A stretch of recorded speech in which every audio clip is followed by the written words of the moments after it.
1997년 12월을 기억하십니까? 그해 겨울 대한민국은 얼어붙었습니다. IMF라는 세 글자가 전 국민의 가슴에 칼처럼 꽂혔습니다. 외환 보유고가 바닥나고 정부가 국제통화기금에 손을 벌렸습니다. 우리가 이 지경이 됐다니 온 나라가 충격에 빠졌습니다. 그때 여러분은 무엇을 하셨습니까? 금 모으기 운동에 동참하셨습니까? 서랍 속에 넣어둔 금반지, 돌반지, 결혼 예물로 받은 금목걸이를 꺼내셨습니까? 나라를 살리자는 한마음으로 은행 앞에 줄을 서셨습니까? 어르신들 중에는 평생 모은 금을 모두 내놓으신 분들도 계셨습니다. 할머니들이 손때 묻은 금부치를 내밀면서 눈물을 흘리셨습니다. 대한민국 국민은 위대했습니다. 정말 위대했습니다. 전 세계가 놀랐습니다. 어느 나라 국민이 나라 살리겠다고 자기 재산을 내놓습니까? 대한민국 국민만이 할 수 있는 일이었습니다. 여러분의 그 애국심, 그 희생 정신은 누구도 폄하할 수 없습니다. 저도 깊이 존경합니다. 그런데 여러분,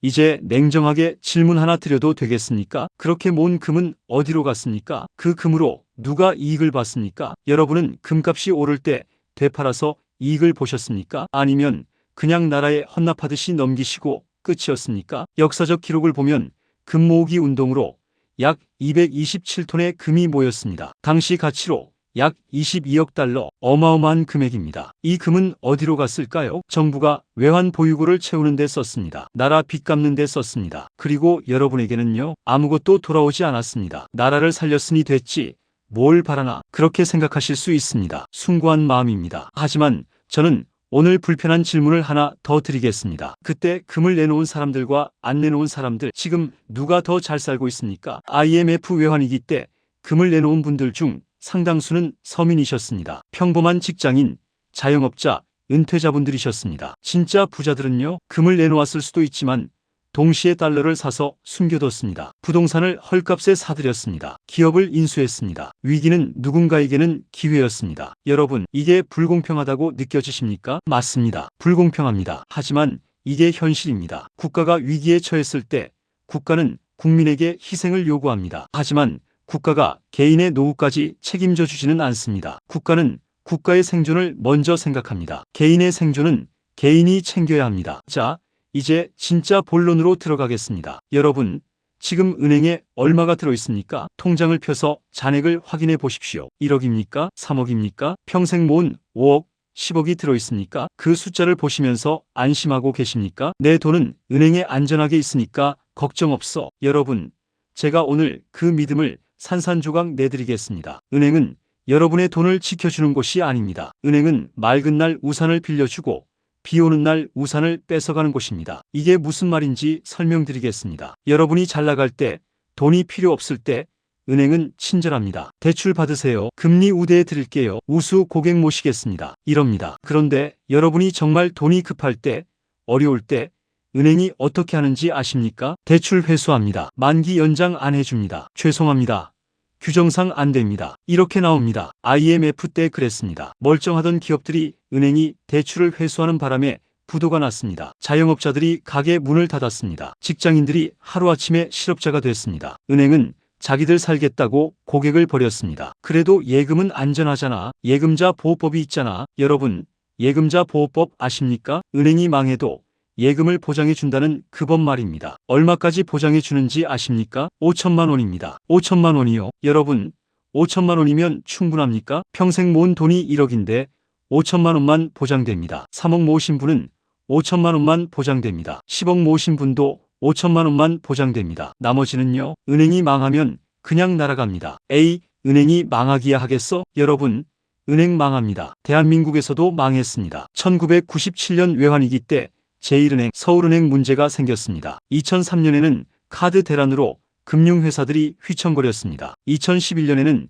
저축은행들이 줄줄이 망했습니다. 부산저축은행, 토마토저축은행, 솔로몬저축은행, 이름만 들으면 아실 겁니다. 예금하신 분들 돈 날리셨습니다. 5천만 원 넘는 부분은 날아갔습니다. 그건 저축은행이잖아. 시중은행은 다르지. 정말 그렇습니까? 시중은행이 절대 안 망한다고 확신하십니까? 미국에서 2008년에 리먼 브라더스가 망했습니다. 세계 4위 투자은행이었습니다. 100년 넘은 역사를 가진 은행이었습니다. 하루아침에 무너졌습니다. 2023년에는 실리콘밸리 은행 SVB 망했습니다. 미국 16위 규모의 은행이었습니다. 며칠 만에 뱅크런이 일어나서 문을 닫았습니다. 미국 정부가 급하게 개입해서 예금을 전액 보장해줬지만 그건 정치적 결정이었습니다. 원래 미국 예금 보장 한도는 25만 달러입니다. 그 이상은 원래 보장 안 됩니다. 대한민국 은행이 절대 안 망한다고 누가 보장합니까? 정부가 보장합니까? 정부가 뭘로 보장합니까? 세금으로요? 그 세금 누가 내나요? 여러분이 내는 겁니다. 결국 여러분 돈으로 여러분 예금을 보장하는 겁니다. 그것도 5천만 원까지만요. 여러분, 더 무서운 이야기를 해드릴까요? 화폐 개혁이라는 걸 아십니까? 디노미네이션이라고도 합니다. 통화 단위를 바꾸는 겁니다. 예를 들어 1,000원을 1원으로 바꾸는 거요. 이게 뭐가 무섭냐고요? 화폐 개혁 때 무슨 일이 벌어지는지 아십니까? 정부가 국권을 신권으로 바꾸라고 합니다. 그런데 바꿀 수 있는 기간과 금액에 제한을 둡니다. 예를 들어 1인당 500만 원까지만 바꿀 수 있다고 하면 그 이상 가진 현금은 어떻게 됩니까? 휴지가 됩니다. 대한민국에서 이런 일이 있었습니다. 1953년에 화폐 개혁이 있었습니다. 국권 100원을 신권 1원으로 바꿨습니다. 그때 많은 사람들이 현금을 제대로 바꾸지 못했습니다. 하루아침에 부자가 거지가 됐습니다. 1962년에도 화폐 개혁이 있었습니다. 국권 10원을 신권 1원으로 바꿨습니다. 이때도 마찬가지로 피해자가 속출했습니다. 그건 60년, 70년 전 이야기잖아. 지금은 다르지. 정말 다릅니까? 인도에서 2016년에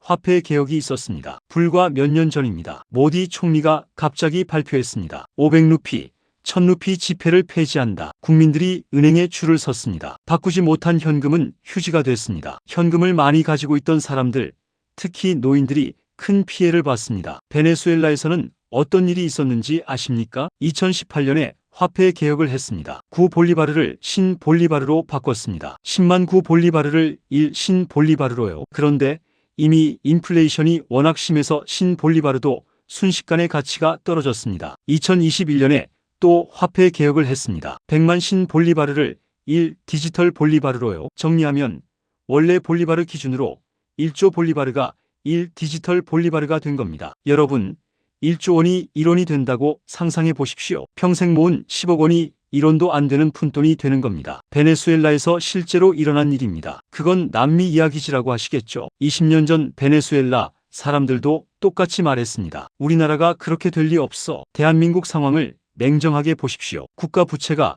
1200조 원이 넘습니다. 가계 부채가 1900조 원이 넘습니다. 합치면 3100조 원입니다. GDP 대비로 보면 세계 최고 수준입니다. 저출산 고령화로 일하는 사람은 줄어들고 복지받을 사람은 늘어나고 있습니다. 국민연금은 2055년이면 고갈된다고 합니다. 어떤 계산으로는 더 빨리 고갈될 수도 있습니다. 환율은 어떻습니까? 달러당 1450원을 넘나들고 있습니다. 몇 년 전만 해도 1100원, 1200원 하던 환율입니다. 원화 가치가 30% 가까이 떨어졌습니다. 세계 무대에서 대한민국 원화의 위상이 추락하고 있습니다. 여러분, 이 모든 지표가 무엇을 말하고 있습니까? 위기의 징후입니다. 지금 당장 큰일이 나지 않을 수 있습니다. 하지만 조금씩 서서히 소리 없이 위험이 다가오고 있습니다. 냄비 속 개구리처럼 물이 천천히 끓고 있는데 못 느끼고 계신 겁니다. 이게 단순한 위기가 아닙니다. 저는 이것을 약탈의 전조라고 부릅니다. 국가가 어려워지면 누구한테서 돈을 뜯어갑니까? 국민한테서 뜯어갑니다. 어떻게요? 세금으로요? 인플레이션으로요? 화폐 개혁으로요? 자산 동결로요? 역사상 수많은 나라에서 반복된 일입니다. 여러분 자산이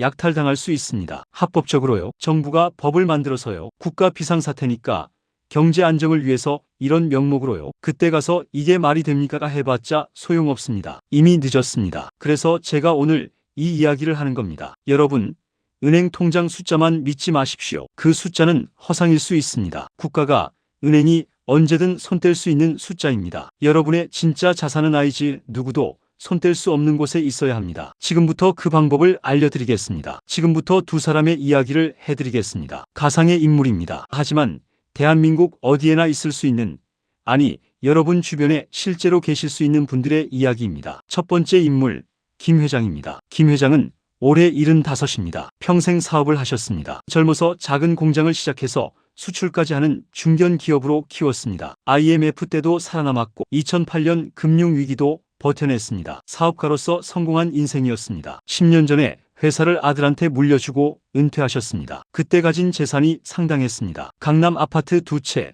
경기도에 공장 부지 하나, 은행 예금이 20억 원 정도 부자라고 할 수 있었습니다. 노후 걱정은 없다고 생각했습니다. 김 회장의 철학은 단순했습니다. 부동산은 절대 안전해. 땅은 사라지지 않잖아. 현금은 은행에 넣어두는 게 최고야. 이자도 받고. 주식이나 코인 같은 건 도박이야. 내 나이에 그런 거 하면 안 돼. 합리적인 생각처럼 들립니다. 많은 시니어분들이 비슷하게 생각하실 겁니다. 김 회장도 그렇게 믿고 편안하게 노후를 보내셨습니다. 매일 아침 산책하고 골프 치고 손주들 용돈 주고 여유로운 삶이었습니다. 그런데 문제가 생기기 시작했습니다. 몇 년 전부터 정부가 부동산 정책을 바꾸기 시작했습니다. 공시가격을 올렸습니다. 종합부동산세를 강화했습니다. 다주택자 규제를 세게 밀어붙였습니다. 김 회장의 강남 아파트 2채 공시가격이 계속 올랐습니다. 세금 고지서가 날아왔습니다. 처음에는 연간 몇백만 원이던 보유세가 몇천만 원이 됐습니다. 이게 말이 돼? 집값이 오른 것도 아닌데 왜 세금이 이렇게 올라? 김 회장이 분노했지만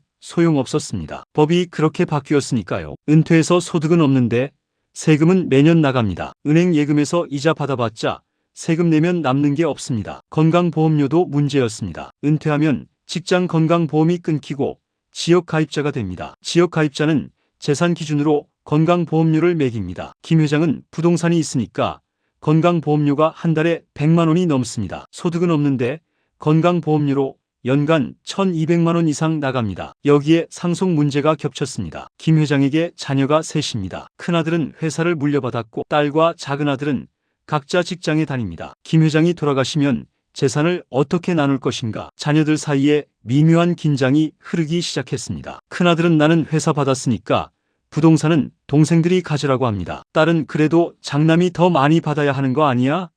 라고 합니다. 작은아들은 공평하게 3등분 해야지라고 합니다. 김 회장이 명확하게 유언장을 써두지 않았습니다. 내가 살아있는데 유언장이 무슨 말이야 하면서 미뤄뒀습니다. 자녀들끼리 알아서 잘 나누겠지 생각했습니다. 상속세 문제도 김 회장은 잘 몰랐습니다. 강남 아파트 2채, 공장 부지, 은행 예금 합치면 시가로 50억 원이 넘습니다. 상속세율이 40%, 50%입니다. 공제받아도 상속세가 10억 원 넘게 나올 수 있습니다. 자녀들이 이 세금을 어떻게 낼 것인가? 현금이 있어야 하는데 부동산만 물려받으면 세금 낼 돈이 없습니다. 부동산을 팔아야 합니다. 급하게 팔면 헐값에 팔아야 합니다. 김 회장의 노후가 흔들리기 시작했습니다. 세금 부담에 은행 예금이 줄어들고 있습니다. 물가는 오르는데 이자는 쥐꼬리입니다. 환율이 오르면서 해외여행 비용도 비싸졌습니다. 손주들 유학 비용 지원하려 했는데 달러가 비싸서 부담이 커졌습니다. 더 큰 문제는 미래에 대한 불안입니다. 만약 내가 병이라도 나면 이 재산으로 버틸 수 있을까? 만약 경제 위기가 오면 부동산 값이 떨어지면 어떡하지? 만약 정부가 더 세금을 올리면 내가 죽기 전에 재산이 다 없어지는 거 아니야? 김 회장은 불안해졌습니다. 하지만 뭘 어떻게 해야 할지 모릅니다. 평생 부동산과 은행만 믿어왔으니까요. 다른 방법을 몰랐습니다. 두 번째 인물, 이 교수입니다. 이 교수도 올해 75입니다. 서울대에서 경제학을 가르치다가 15년 전에 은퇴하셨습니다. 학자로서 존경받는 삶을 사셨습니다. 교수 월급이 사업가만큼 많지는 않았지만 알뜰하게 모으셨습니다. 은퇴할 때 가진 재산은 서울 아파트 한 채, 은행 예금 5억 원 정도, 김 회장보다 적었습니다. 하지만 이 교수는 다른 점이 있었습니다. 경제학자였으니까요. 숫자를 볼 줄 알았습니다. 역사를 알았습니다. 세계 여러 나라에서 경제 위기 때 무슨 일이 벌어졌는지 공부한 사람이었습니다. 이 교수가 은퇴하면서 결심한 게 있었습니다. 자산을 분산해야 한다. 한 바구니에 계란을 다 담으면 안 된다. 이 교수가 한 일을 말씀드리겠습니다. 첫째, 은행 예금 5억 원 중 2억 원을 달러로 바꿨습니다. 달러 예금으로 1억 5천만 원어치를 넣어두고 달러 현금으로 5천만 원어치를 집 금고에 보관했습니다. 주변에서 왜 달러를 사냐고 물으면 만약을 위해서라고만 대답했습니다. 둘째, 중요한 서류를 전부 정리했습니다. 아파트 등기권리증, 연금 수령 증명서, 보험 증권, 학위 증명서, 가족관계 증명서 이런 것들을 원본, 복사본, 디지털 파일 3벌로 만들었습니다. 원본은 집 금고에, 복사본은 자녀한테, 디지털 파일은 해외 클라우드 서버에 저장했습니다. 셋째, 유언장을 공증받아뒀습니다. 자녀가 둘인데 누가 뭘 받을지 명확하게 적어뒀습니다. 유언 집행자도 지정해뒀습니다. 나중에 자녀들끼리 싸울 일이 없게요. 넷째, 비트코인을 조금 샀습니다. 전 재산을 넣은 게 아닙니다. 은행 예금 중 3천만 원어치만요. 이건 투자가 아니라 보험이야. 최악의 상황에 대비하는 거야. 이 교수가 아들한테 한 말입니다. 다섯째, 여권을 항상 유효하게 유지했습니다. 만료 6개월 전에 갱신했습니다. 자녀들한테도 여권 갱신하라고 했습니다. 해외에 연고는 없지만 혹시 모르니까요. 이 교수의 노후는 어떻습니까? 편안합니다. 세금이 올라도 김 회장만큼 부담이 크지 않습니다. 아파트가 한 채뿐이니까요. 환율이 올라도 달러 자산이 있으니까 오히려 이득입니다. 물가가 올라도 달러 가치가 버텨주니까 구매력이 유지됩니다. 상속 걱정도 없습니다. 유언장이 공증되어 있으니까 자녀들이 싸울 일이 없습니다. 상속세 대비도 해뒀습니다. 일부 재산은 미리 증여해서 세금 부담을 줄여뒀습니다. 이 교수의 마음은 평화롭습니다. 무슨 일이 생겨도 내 가족은 안전해. 이 확신이 있으니까요. 달러가 있고 서류가 정리되어 있고 비상금이 숨겨져 있고 탈출구가 열려 있으니까요. 여러분, 김 회장과 이 교수의 차이가 뭘까요? 재산에 많고 적음이 아닙니다. 김 회장이 더 부자입니다. 하지만 김 회장은 불안하고 이 교수는 평화롭습니다. 차이는 준비입니다. 분산입니다. 만약에 대한 대비입니다. 김 회장은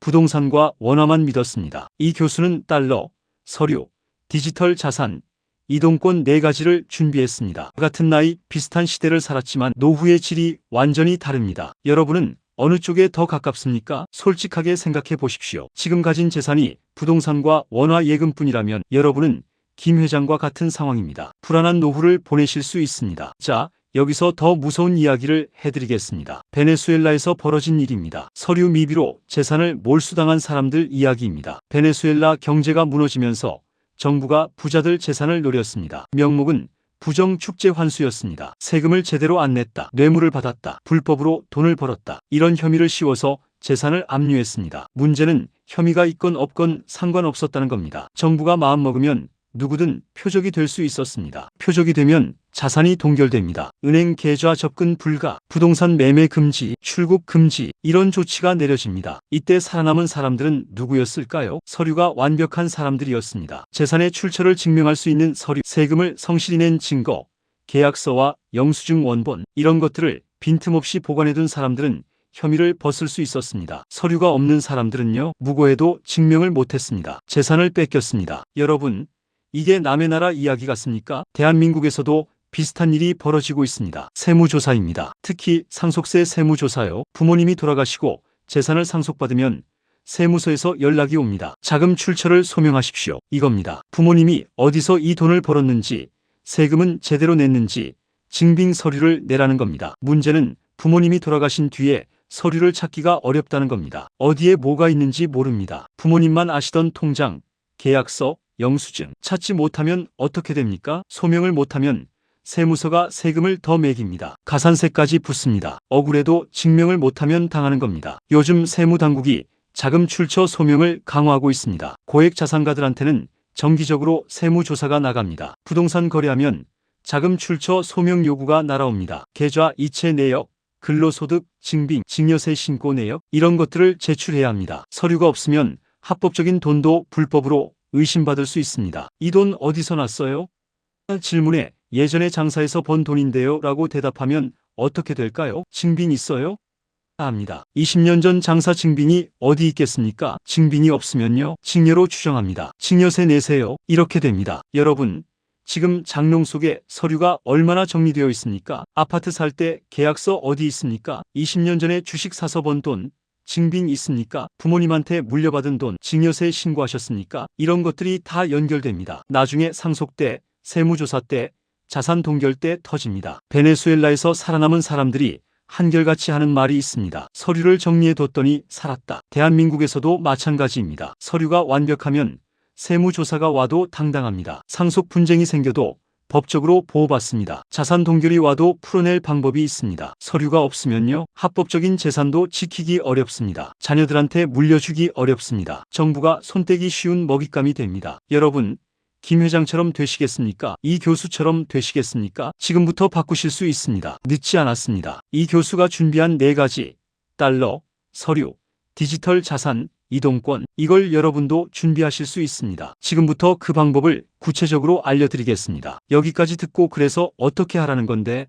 라고 생각하고 계실 겁니다. 제가 지금부터 구체적인 방법을 알려드리겠습니다. 어려운 게 아닙니다. 누구나 하실 수 있습니다. 먼저 오해를 풀어드리겠습니다. 제가 이민 가라는 말씀을 드리는 게 아닙니다. 대한민국을 떠나라는 게 아닙니다. 여러분은 여기서 태어나셨고 여기서 평생을 사셨고 여기서 여생을 보내실 겁니다. 저도 그렇습니다. 대한민국이 우리 고향입니다. 제가 말씀드리는 건 자산의 국적을 바꾸라는 겁니다. 사람은 대한민국에 살면서 돈은 여러 나라에 분산시키는 겁니다. 몸은 여기 있어도 재산은 안전한 곳에 나눠두는 겁니다. 그래야 대한민국에 무슨 일이 생겨도 여러분과 가족이 살아남습니다. 4가지를 준비하셔야 합니다. 생존 가방 4개입니다. 첫 번째 생존 가방은 외화, 달러를 확보하십시오. 가장 중요하고 가장 기본입니다. 자산의 일부를 달러로 바꿔두십시오. 왜 달러인가? 달러는 세계의 기축 통화이기 때문입니다. 전 세계 어디서든 통합니다. 대한민국 원화는 대한민국에서만 씁니다. 일본 가면 원화로 라멘 못 사 먹습니다. 미국 가면 원화로 커피 못 삽니다. 달러는 다릅니다. 달러는 세계 어디서든 환영받습니다. 원화 가치가 떨어져도 달러는 버팁니다. 아니,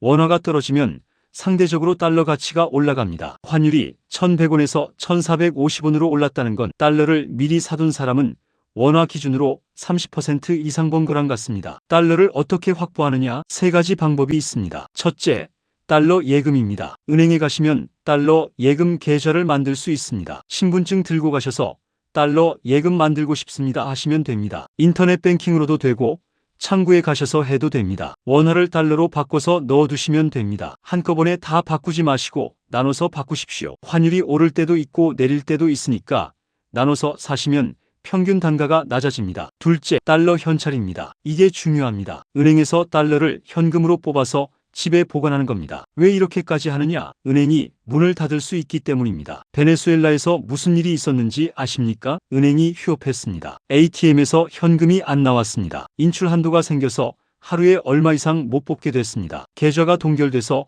아예 접근이 안 되는 경우도 있었습니다. 은행에만 돈 넣어둔 사람들은 손도 못 댔습니다. 현금으로 가지고 있으면 쓸 수 있습니다. 은행이 문을 닫아도 전산이 마비돼도 계좌가 동결돼도 내 금고 속 현금은 쓸 수 있습니다. 전 재산을 현금으로 두라는 게 아닙니다. 비상금 성격으로 일부만요. 달러로 5,000달러에서 1만 달러 정도, 원화로 환산하면 700만 원에서 1,500만 원 정도입니다. 이 정도는 집 금고에 현금으로 두십시오. 집에 현금 두면 도둑 맞으면 어떻게? 보안에 신경 쓰셔야죠. 금고 사십시오. 좋은 금고 몇십만 원 합니다. 금고를 벽에 고정시키십시오. 금고 비밀번호는 가족만 아는 걸로요. 화재에 대비해서 내화 금고로 사시면 더 좋습니다. 셋째, 해외 계좌입니다. 이건 좀 더 적극적인 방법입니다. 미국이나 싱가포르나 홍콩 같은 곳에 은행 계좌를 만드는 겁니다. 예전에는 어려웠는데 요즘은 인터넷으로 해외 증권사 계좌 만들기가 쉬워졌습니다. 그 계좌에 달러를 넣어두면 한국 금융 시스템이 마비돼도 그 돈은 안전합니다. 해외 계좌가 부담스러우시면 미국 주식에 투자하는 것도 방법입니다. 한국 증권사 계좌로 미국 주식 사면 그 주식은 미국에 있는 겁니다. 애플이나 마이크로소프트 같은 회사 주식을 사두시면 달러 자산이 됩니다. 전체 금융 자산의 최소 20%에서 30%는 달러로 가지고 계시길 권합니다. 보수적으로 가시려면 40%, 50%까지 가셔도 됩니다. 원화 100%는 위험합니다. 두 번째 생존 가방은 서류를 완벽하게 정리하십시오. 이게 의외로 중요합니다. 서류가 있느냐 없느냐가 재산을 지키느냐 잃느냐를 결정할 수 있습니다. 어떤 서류를 정리해야 하느냐? 부동산 서류입니다. 등기권리증, 등기부등본, 분양계약서, 매매계약서, 집 살 때 받은 서류들이요. 이게 어디 있는지 아십니까? 장롱 어딘가에 있을 겁니다. 꺼내서 정리하십시오. 금융 서류입니다. 은행 통장, 예금 증서, 보험 증권, 연금, 수령 증명서, 주식 거래 내역서 이런 것들이요. 은행 전산이 마비되면 거래 내역 출력이 안 됩니다. 미리 출력해서 보관하십시오. 가족 서류입니다. 주민등록등본, 가족관계 증명서, 혼인관계 증명서, 인감증명서, 그리고 여권입니다. 여권 만료일 확인하십시오. 만료가 얼마 안 남았으면 갱신하십시오. 상속 서류입니다. 유언장 쓰셨습니까? 안 쓰셨으면 지금 쓰십시오. 공증받아 두시면 더 좋습니다. 유언장이 없으면 자녀들끼리 싸웁니다. 법대로 나눈다고 해도 감정 싸움이 됩니다. 미리 유언장 써두시면 분쟁을 막을 수 있습니다. 재산 출처 증빙 서류입니다. 이게 중요합니다. 세무조사 나오면 이 돈 어디서 났습니까?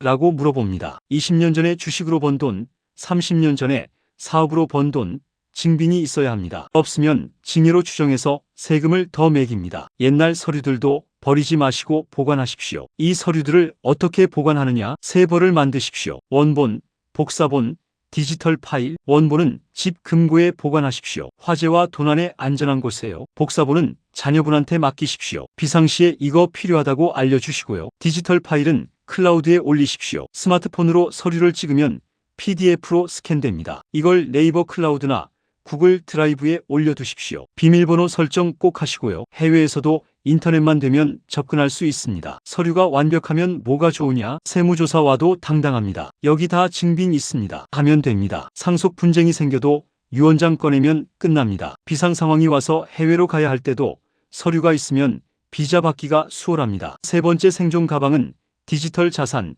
정부가 뺏어갈 수 없는 금고입니다. 여러분, 비트코인 하면 뭐가 떠오르십니까? 젊은 애들이 하는 투기 아니야? 코인으로 돈 벌었다는 사람보다 잃었다는 사람이 더 많던데 그게 도대체 뭔데? 만져지지도 않고. 맞습니다. 비트코인은 복잡합니다. 이해하기 어렵습니다. 가격이 오르락내리락 해서 위험해 보입니다. 하지만 오늘 제가 비트코인을 투자 수단이 아니라 다른 관점에서 설명드리겠습니다. 생존 도구로서의 비트코인입니다. 비트코인을 한마디로 표현하면 이렇습니다. 정부가 뺏어갈 수 없는 디지털 금괴. 무슨 말인지 설명드리겠습니다. 여러분이 금괴를 가지고 계시다고 칩시다. 금고에 넣어뒀습니다. 정부가 뺏어가려면 어떻게 해야 합니까? 여러분 집에 와서 금고를 열어서 가져가야 합니다. 물리적으로요. 공권력을 동원해서요. 은행 예금은요. 정부가 전산으로 계좌를 동결해버리면 끝입니다. 클릭 몇 번이면 됩니다. 여러분은 손도 못 댑니다. 부동산은요. 등기부에 압류 걸어버리면 끝입니다. 팔지도 못하고 담보 잡히지도 못합니다. 비트코인은 다릅니다. 비트코인은 은행에 있지 않습니다. 정부 전산에 있지 않습니다. 블록체인이라는 전 세계에 분산된 네트워크에 기록되어 있습니다. 어느 한 나라가 통제할 수 없습니다. 어느 한 은행이 동결할 수 없습니다. 비트코인을 소유한다는 건 뭡니까? 비밀번호를 아는 겁니다. 복구 문구라고 하는 12개 또는 24개의 영어 단어가 있습니다. 이걸 아는 사람만 비트코인에 접근할 수 있습니다. 이 단어들을 여러분 머릿속에만 가지고 계시면 아무도 뺏어갈 수 없습니다. 베네수엘라에서 무슨 일이 있었는지 아십니까? 정부가 은행 계좌를 동결했습니다. 달러 계좌를 강제로 볼리바르로 바꿔버렸습니다. 해외 송금을 막았습니다. 부자들 재산을 압류했습니다. 금괴나 달러 현금을 가지고 국경을 넘으려다 검문에서 뺏긴 사람들도 있습니다. 그런데 비트코인은요, 아무도 손대지 못했습니다. 비트코인을 가진 사람들은 머릿속 비밀번호만 가지고 국경을 넘었습니다. 아무것도 안 들고 빈손으로 넘었는데 실제로는 수억 원어치 재산을 가지고 넘은 겁니다. 다른 나라에 도착해서 비트코인을 팔아서 현지 화폐로 바꿨습니다. 새 삶을 시작했습니다. 이게 비트코인의 진짜 가치입니다. 투기에서 2배, 3배 버는 게 중요한 게 아닙니다. 국가가 무너져도 은행이 문을 닫아도 내 재산을 안전하게 보관할 수 있다는 것, 그게 비트코인의 가치입니다. 여러분한테 전 재산을 비트코인에 넣으라는 말씀이 아닙니다. 소액만 넣어두십시오. 전체 자산의 5%에서 10% 정도만요. 비상금 개념입니다. 평소에는 안 건드리는 겁니다. 정말 최악의 상황이 왔을 때, 은행이 막히고 정부가 통제할 때 꺼내 쓰는 최후의 보루입니다. 어떻게 사느냐? 한국에 암호화폐 거래소가 있습니다. 업비트, 빗썸 같은데요. 회원 가입하고 본인 인증하시면 원화로 비트코인 살 수 있습니다. 처음이라 어려우시면 자녀분이나 젊은 지인한테 도움 받으십시오. 10만원, 20만원 정도 소액으로 먼저 해보시면 감이 옵니다. 중요한 건 비밀번호 관리입니다. 비트코인 지갑의 복구 문구를 꼭 적어서 안전한 곳에 보관하십시오. 종이에 적어서 금고에 넣어두십시오. 이걸 잃어버리면 비트코인을 영영 못 찾습니다. 반대로 이걸 가지고 있으면 세계 어디서든 비트코인을 복구할 수 있습니다. 네 번째 생존 가방은 이동권, 비상구를 열어두십시오. 이게 가장 극단적인 대비입니다. 하지만 열어두면 마음이 편해집니다. 이동권이라는 건 다른 나라로 이동할 수 있는 권리입니다. 여권이 있으면 해외로 나갈 수 있습니다. 비자가 있으면 다른 나라에 머물 수 있습니다. 영주권이나 시민권이 있으면 아예 그 나라에서 살 수 있습니다. 나는 이민 안 가. 한국에서 태어나서 한국에서 죽을 거야. 저도 그렇습니다. 대부분의 시니어분들이 그러실 겁니다. 이민은 현실적으로 어렵습니다. 나이도 있고 언어도 문제고 정도 들었고. 하지만 옵션은 열어두십시오. 옵션이 있는 것과 없는 것은 천지 차이입니다. 막다른 골목에 몰린 것과 비상구가 하나 있는 것은 완전히 다른 상황입니다. 비상구로 안 나가더라도 저기 비상구가 있다는 것만으로도 마음이 편해집니다. 구체적으로 뭘 해야 하느냐? 첫째, 여권을 항상 유효하게 유지하십시오. 만료일 확인하시고